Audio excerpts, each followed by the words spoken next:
এখন এখান থেকে আমরা বাম দিকে যাব সোজা। আপনারা দেখতে পাচ্ছেন বিশাল এক দূরত্বর পথ হাঁটতে হবে।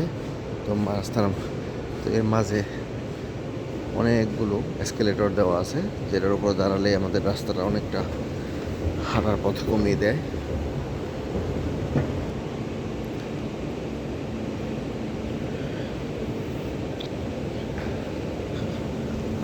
আমরা প্রথমে বাস থেকে নেমে এই মেট্রো স্টেশনের ভিতরে প্রবেশ করলাম। আর মেট্রো স্টেশনে প্রবেশ করার পর প্রথমে আমরা দোতলায় উঠলাম।